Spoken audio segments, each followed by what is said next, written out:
Hi welcome to lash class. BA English film സ്റ്റഡീസിലെ question paper analysis ആണ് നമ്മൾ നോക്കുന്നത്. ഒരു പ്രീവിയസ് ക്വസ്റ്റ്യൻ പേപ്പർ അനലൈസ് ചെയ്തുകൊണ്ട് എങ്ങനെയാണ് ഇതിൽ ചോദ്യങ്ങൾ വരുന്നത് എന്നുള്ളതും അവ എങ്ങനെയാണ് ആൻസർ ചെയ്യേണ്ടതെന്നുള്ള കാര്യങ്ങളുമാണ് നമ്മൾ ഡിസ്കസ് ചെയ്യുന്നത്. നമ്മൾ ക്വസ്റ്റ്യൻ പേപ്പർ നോക്കുമ്പോൾ ആദ്യം തന്നെ മനസ്സിലാവുന്ന കാര്യം എല്ലാ മൊഡ്യൂളുകളിൽ നിന്ന് നമുക്ക് ക്വസ്റ്റ്യൻസ് വരുന്നുണ്ട് എന്നുള്ളതാണ്. Short questions, paragraph, essay questions എല്ലാ മൊഡ്യൂളിൽ നിന്നും നമുക്ക് ക്വസ്റ്റ്യൻസ് വരുന്നുണ്ട്. അപ്പോൾ പ്രത്യേകിച്ച് ഈ തിയറി അതുപോലെ തന്നെ ഓരോ സിനിമയെ ബേസ് ചെയ്തുകൊണ്ട് വരുന്ന ക്വസ്റ്റ്യൻസ് ഒക്കെ എങ്ങനെയാണ് ആൻസർ ചെയ്യേണ്ടതെന്നുള്ള കാര്യങ്ങളൊക്കെയാണ് നമ്മളിവിടെ പറയുന്നത്. ആദ്യം നമുക്കിതിൽ ഷോർട്ട് ക്വസ്റ്റ്യൻസ് നോക്കാം. What is deep focus?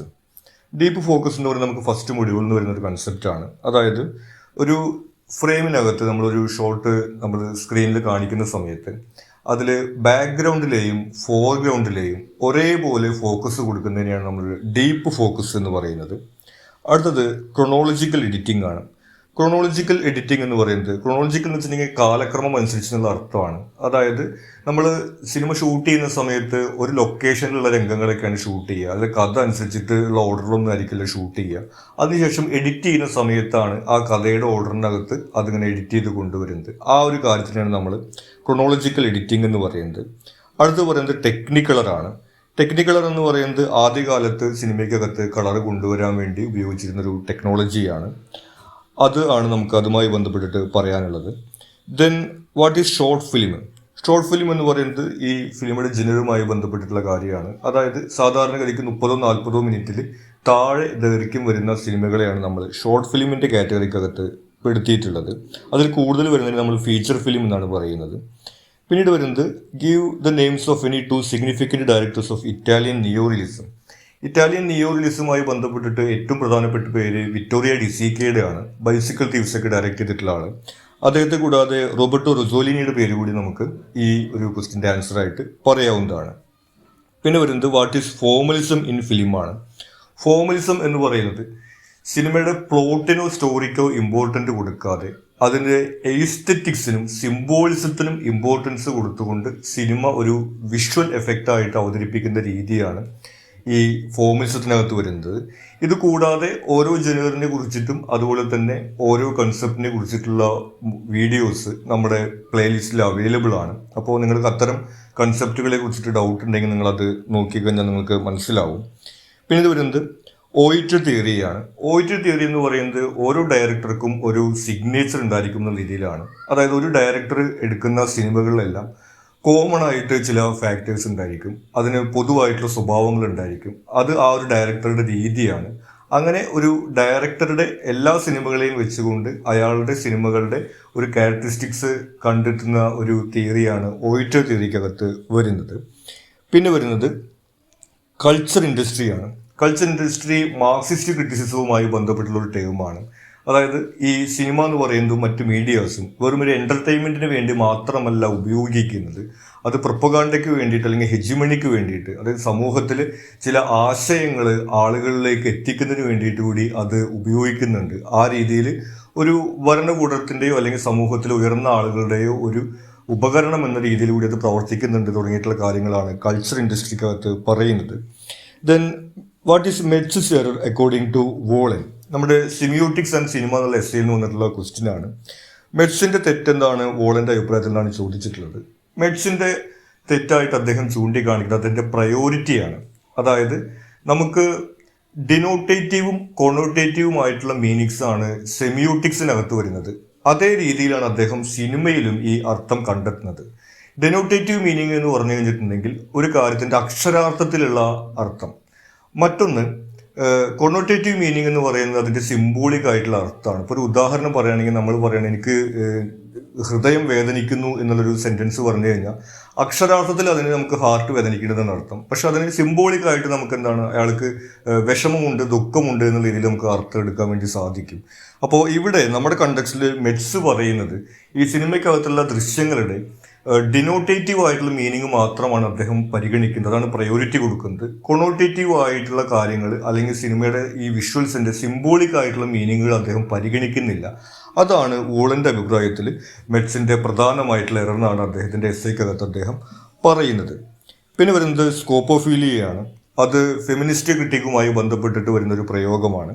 അതായത് ഈ സിനിമയിൽ ദൃശ്യങ്ങൾ അല്ലെങ്കിൽ പൊതുവെ സൈക്കോളജിയിലെ ഒരു ടേമാണ് നമ്മളിങ്ങനെ കാഴ്ചയിൽ നിന്ന് സന്തോഷം കണ്ടെത്തുന്ന ഒരു ടേമാണ് ഈ സ്കോപ്പോഫീലിയ എന്ന് പറയുന്നത്. അടുത്തത് what does Bill Nichols mean by documentary film must establish a hierarchy of voices.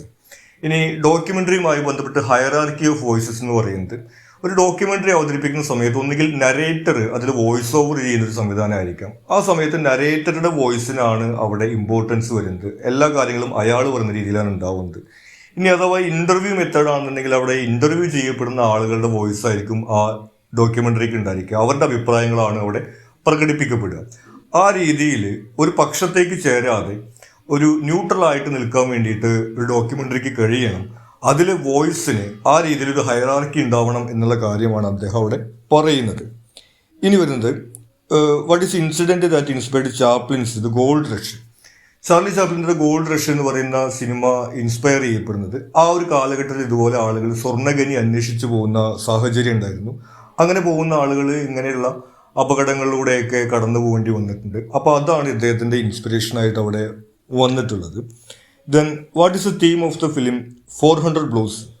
400 ബ്ലോസിനകത്ത് നമ്മൾ കാണുന്നത് ഒരു കുട്ടിയുടെ ഒറ്റപ്പെടലാണ്. ഒരു കുട്ടിക്ക് വീട്ടിലും സ്കൂളിലും ഒന്നും ആരും അവനെ മനസ്സിലാക്കാൻ കഴിയാതിരിക്കുകയും അതിൻ്റെ ഭാഗമായിട്ട് അവൻ്റെ ജീവിതം വഴിതെറ്റി പോകുന്നതുമായിട്ടുള്ള കാര്യങ്ങളാണ് നമുക്ക് ആ ഒരു സിനിമയ്ക്കകത്ത് കാണാൻ കഴിയുന്നത്.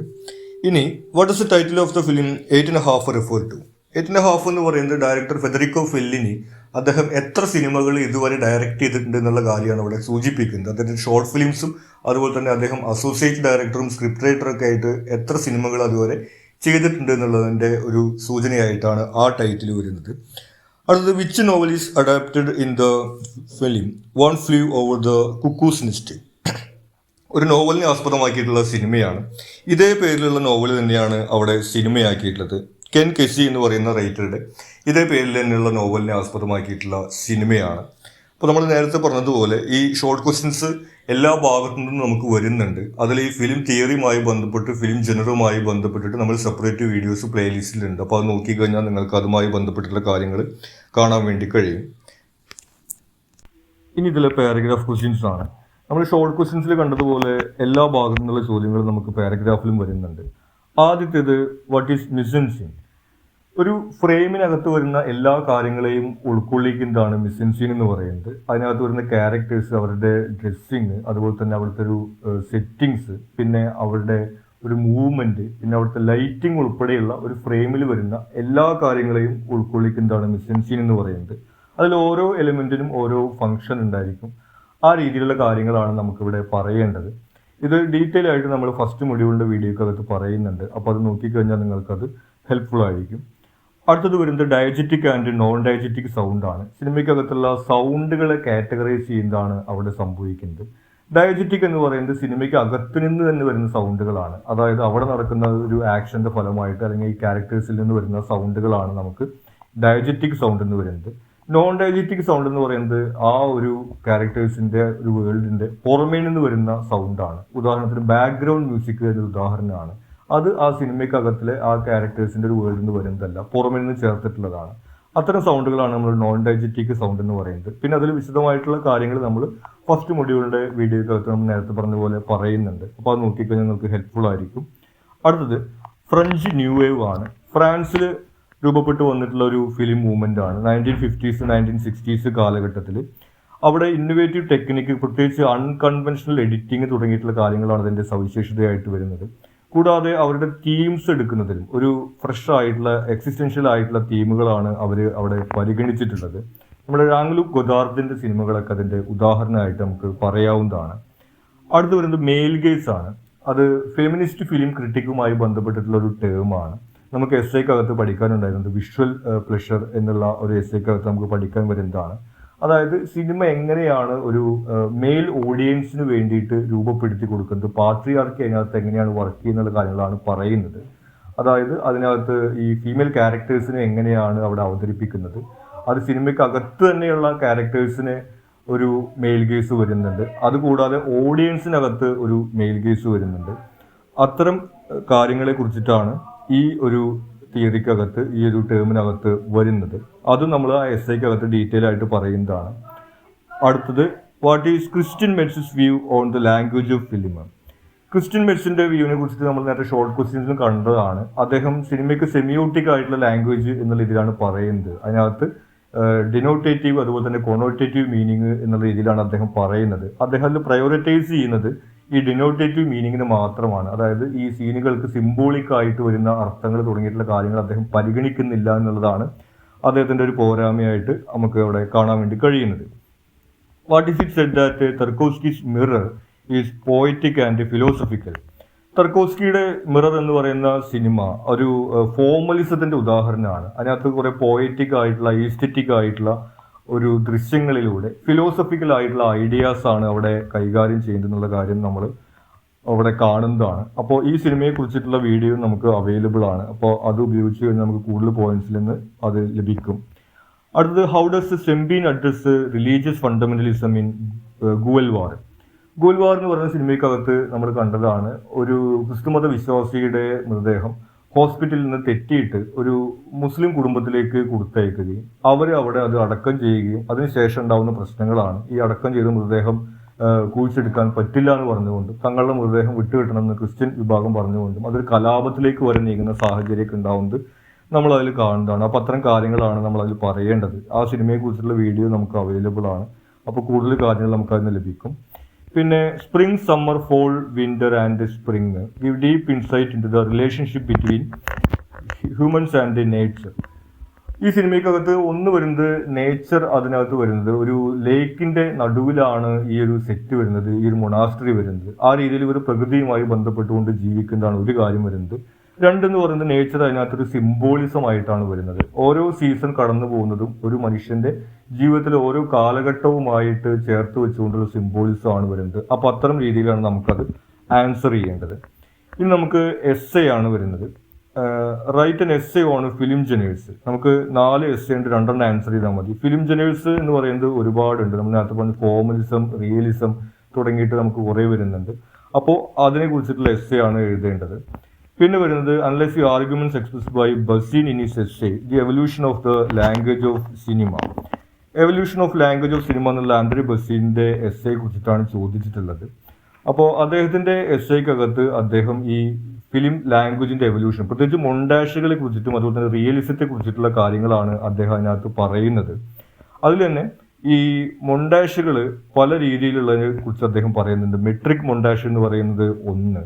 മെട്രിക് മൊണ്ടാഷ് കൊണ്ട് ഉദ്ദേശിക്കുന്നത് അതിന്റെ ഡ്യൂറേഷനെ ബേസ് ചെയ്തുകൊണ്ട് നടത്തുന്ന മൊണ്ടാഷ് എന്ന് പറയുന്നത് തന്നെ നിങ്ങൾക്ക് അറിയുമെന്നാണ് ഞാൻ വിചാരിക്കുന്നത്. അതായത് ഒരു സിനിമയ്ക്കകത്ത് എഡിറ്റ് ചെയ്തിട്ട് ഒരു സീൻ കയറ്റുന്നതിനെയാണ് നമ്മൾ മൊണ്ടാഷ് എന്ന് പറയുന്നത്. ഉദാഹരണത്തിന് സിംബോളിക് ആയിട്ടുള്ള കാര്യങ്ങൾ നമ്മൾ പറഞ്ഞു. ഇപ്പോൾ ഒരു പ്രേത സിനിമയ്ക്കകത്തൊക്കെ ഒരുപക്ഷെ നമ്മൾ കാണുന്നുണ്ടാവും. ഇപ്പോൾ അടുത്ത് ഇറങ്ങിയിട്ടുള്ള ബ്രഹ്മയുഗം എന്ന് പറയുന്ന സിനിമയ്ക്കകത്ത് എന്താണ് ഒരു 8 കാലി വലയിൽ കുടുങ്ങിയിട്ടുള്ള ഒരു ദൃശ്യം കാണിച്ചു കഴിഞ്ഞിട്ടുണ്ടെങ്കിൽ അവിടെ അതിന്റെ അർത്ഥം എന്ന് പറയുന്നത് അവിടെ എന്താണ് ഒരു 8 കാലി ഉണ്ടെന്നോ അല്ലെങ്കിൽ അവിടെ ഇങ്ങനെ മാറാല പിടിച്ച് കിടക്കാമെന്നല്ല. പക്ഷെ എന്താണ് ഒരാൾ അവിടെ ആ കെണിയിൽ പെട്ടു എന്നുള്ളതിന്റെ സിംബോളിക് ആയിട്ടുള്ള ഒരു സീനായിട്ട് നമുക്കതിനെ കാണാൻ വേണ്ടി കഴിയും. ആ രീതിയിൽ വരുന്ന ഷോട്ടുകളാണ് നമ്മൾ മൊണ്ടാഷ് എന്ന് പറയുന്നത്. ഇദ്ദേഹത്തിന്റെ ഈ എസ്സേക്കകത്ത് അദ്ദേഹം പറയുന്നത് മെട്രിക് മൊണ്ടാഷുകളെ കുറിച്ച് പറയുന്നുണ്ട്. അത് ഉദ്ദേശിക്കുന്നത് ആ ഒരു മൊണ്ടാഷിന്റെ ഡ്യൂറേഷനാണ് അവിടെ പ്രാധാന്യം കൊടുക്കുന്നത്. പിന്നെ വരുന്നത് നമുക്ക് റിതമിക് മൊണ്ടാഷാണ്. റിതമിക് മൊണ്ടാഷിനകത്തും ഫോക്കസ് വരുന്നത് അതിന്റെ ഈ ഓഡിറ്ററി വിഷ്വൽ എലമെന്റ്സിന് ആണ്. അതായത് ഈ സിനിമയിലെ രംഗങ്ങളുമായിട്ട് ചേർന്ന് നിൽക്കുന്ന മൊണ്ടാഷുകളാണ് അവിടെ വരുന്നത്. ടോണൽ മൊണ്ടാഷ് ആണ് നമുക്ക് പിന്നീട് വരുന്നത്. അത് നമുക്ക് കുറച്ചുകൂടി മനസ്സിലാക്കാൻ എളുപ്പമാണ്. നമ്മൾ നേരത്തെ പറഞ്ഞതുപോലെ ഈ ക്യാരക്ടേഴ്സിന്റെ ഒരു സൈക്കോളജിക്കൽ ആയിട്ടുള്ള അവരുടെ മാനസികാവസ്ഥ, അതുപോലെ തന്നെ ആ ഒരു എഫക്റ്റ്, ഇമോഷണൽ എഫക്റ്റ് തുടങ്ങിയിട്ടുള്ള കാര്യങ്ങളെ അവതരിപ്പിക്കുന്നതിന് വേണ്ടിയിട്ട് ഉപയോഗിക്കുന്ന മൊണ്ടാഷുകളാണ് ടോണൽ മൊണ്ടാഷുകൾ എന്ന് പറയുന്നത്. പിന്നെ വരുന്നത് ഇന്റലക്ച്വൽ മൊണ്ടാഷുകളാണ്. പ്രത്യേകിച്ച് സോവിയറ്റ് യൂണിയനിലെ ഡയറക്ടേഴ്സൊക്കെയാണ് അത് ചെയ്തിരുന്നത്. അതായത് ഈ ഒരു ടീം അവിടെ ആളുകൾക്ക് മുന്നിൽ അവതരിപ്പിക്കുന്നതിന് വേണ്ടിയിട്ട് അതുമായി ബന്ധമില്ലാത്ത ഒരു രംഗങ്ങളൊക്കെ അതിനകത്ത് കൂട്ടിച്ചേർക്കുക. ആ രീതിയിൽ ആ രംഗത്തിന് സിംബോളിക് ആയിട്ടുള്ള അല്ലെങ്കിൽ ആ ഒരു ഷോട്ടിന് സിംബോളിക് ആയിട്ടുള്ള അർത്ഥം കണ്ടെത്താൻ കഴിയുക എന്നുള്ള രീതിയിലാണ് ഈ ഇന്റലക്ച്വൽ മൊണ്ടാഷ് ഉപയോഗിക്കുന്നത്. ആൻഡ്രേ ബസിന്റെ എസ്സേക്കകത്ത് ഇത്തരം മൊണ്ടാഷുകളെ കുറിച്ചിട്ടും അതുപോലെ തന്നെ റിയലിസത്തെ കുറിച്ചിട്ടൊക്കെ പറയുന്നുണ്ട്. അദ്ദേഹം പൊതുവിൽ ഈ ഒരു മൊണ്ടാഷുകളോട് വലിയൊരു താല്പര്യം കാണിക്കാത്ത രീതിയിലുള്ള കാര്യങ്ങളാണ് അതിനകത്ത് പറഞ്ഞിട്ടുള്ളത്. അതായത് ഇങ്ങനെ ഈ ഒരു കാര്യങ്ങൾ ഉപയോഗിക്കാതെയും ഇങ്ങനെ ഫിലിം ഡയറക്ടേഴ്സ് സിനിമകൾ ചെയ്തിരുന്നു എന്നുള്ളതും അതിങ്ങനെ ഇവോൾവ് ചെയ്ത് വന്നിരുന്നു എന്നുള്ള കാര്യങ്ങളൊക്കെയാണ് അദ്ദേഹം പറയുന്നത്. കൂടുതലായിട്ട് നമ്മൾ അദ്ദേഹത്തിൻ്റെ എസ്സേ കുറിച്ചിട്ടുള്ള ഒരു വീഡിയോ സെപ്പറേറ്റ് ചെയ്തിട്ടുണ്ട്. അത് നോക്കിക്കഴിഞ്ഞാൽ നമുക്ക് മനസ്സിലാക്കാവുന്നതാണ്. അടുത്തത് വരുന്നത് ഗോൾഡ് റഷിനെ കുറിച്ചിട്ടുള്ള ചോദ്യമാണ് വരുന്നത്. American heroic ideals. നമ്മൾ പറഞ്ഞിരുന്നു അമേരിക്കൻ ഡ്രീം എന്ന് പറയുന്ന ഒരു കൺസെപ്റ്റ്, അതായത് ഇങ്ങനെ കഠിനാധ്വാനം ചെയ്തുകൊണ്ട് ഇങ്ങനെ ഒരുപാട് സമ്പാദിക്കുക അല്ലെങ്കിൽ സ്വപ്നം സാക്ഷാത്കരിക്കുക എന്ന് പറയുന്നത് ആ ഒരു തീമാണ് ഈ ഒരു പ്രൊട്ടഗോണിസ്റ്റ് മെയിൻ ക്യാരക്ടറിന്റെ ലൈഫിലൂടെ കാണുന്നത്. അത്തരം കാര്യങ്ങളൊക്കെ നമുക്ക് അതിനകത്ത് എഴുതാൻ വേണ്ടി കഴിയും. പിന്നെ അടൂരിന്റെ സ്റ്റൈലിനെ കുറിച്ചിട്ടാണ് ചോദിച്ചിട്ടുള്ളത്. എലിപ്പത്തായത്തിനകത്ത് നമുക്ക് കാണാൻ കഴിയുന്നത്, നമ്മൾ പറഞ്ഞു ഈ ഒരു ഫ്യൂഡലിസം തകർന്നത് അംഗീകരിക്കാൻ കഴിയാത്തൊരു ക്യാരക്ടറാണ് നമുക്ക് അതിനകത്ത് കാണാൻ വേണ്ടി കഴിയുന്നത്. അടൂരിന്റെ സ്റ്റൈലുകളായിട്ട് നമുക്ക് അതിനകത്ത് കാണാൻ വേണ്ടി കഴിയുന്നത് അതിനകത്ത് സിംബോളിസം ആയിട്ട് വരുന്ന രംഗങ്ങൾ ഉപയോഗിക്കുന്നുണ്ട്. പിന്നെ വരുന്നത് അതിനകത്ത് കളർ സിംബോളിസം വരുന്നുണ്ട്. ക്യാരക്ടേഴ്സ് ഒരു പർട്ടിക്കുലർ കളറിലുള്ള ഡ്രസ്സ് മാത്രം ധരിച്ചുകൊണ്ട് അവരുടെ ക്യാരക്ടറുമായിട്ട് ചേർന്ന് നിൽക്കുന്ന ഒരു സിംബോളിസം അതിനകത്ത് കൊണ്ടുവരുന്നുണ്ട്. പിന്നെ അടൂരിന്റെ സിനിമകളുടെ പൊതുവായിട്ടുള്ള സവിശേഷത എന്ന് പറയുന്നത് അതിനകത്ത് സൈലൻസ് ആണ്. അതായത് ക്യാരക്ടേഴ്സിന്റെ ഇന്നർ തോട്ട്സ്, അതുപോലെ തന്നെ ഇമോഷണൽ ട്രോമ തുടങ്ങിയിട്ടുള്ള കാര്യങ്ങളൊക്കെ ആ സൈലൻസിലൂടെയാണ് അദ്ദേഹം അവതരിപ്പിക്കുന്നത്. ഇത്തരം കാര്യങ്ങളൊക്കെയാണ് നമുക്ക് അതിനകത്ത് പറയാൻ വേണ്ടി സാധിക്കുക. അപ്പോൾ ഈ രീതിയിൽ നമുക്ക് ഈ മൊഡ്യൂൾ 3-ലും 4-ലും വരുന്ന സിനിമകളുടെ ഒരു സമ്മറിയൊക്കെ നോക്കി വയ്ക്കുന്നത് നല്ലതാണ്. കാരണം അതുമായി ബന്ധപ്പെട്ടിട്ടുള്ള ചോദ്യങ്ങൾ നമുക്ക് വരുന്നുണ്ട്. പിന്നെ എസ്ഐയിൽ നിന്നും അതുപോലെ തന്നെ ഫസ്റ്റ് മൊഡ്യൂളിൽ വരുന്ന കാര്യങ്ങളെ കുറിച്ചിട്ടുള്ള എല്ലാ ചോദ്യങ്ങളും നമുക്ക് വരുന്നുണ്ട്.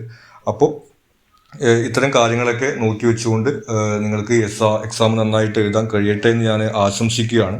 നിങ്ങൾ മറ്റെന്തെങ്കിലും സംശയങ്ങളോ സജഷൻസ് ഒക്കെ ഉണ്ടെങ്കിൽ നിങ്ങൾ കമൻറ്റ് ചെയ്യുക. കൂടാതെ ചാനൽ നിങ്ങളൊരു സബ്സ്ക്രൈബ് ചെയ്തിട്ടില്ലെങ്കിൽ സബ്സ്ക്രൈബ് ചെയ്യുക. Thank you.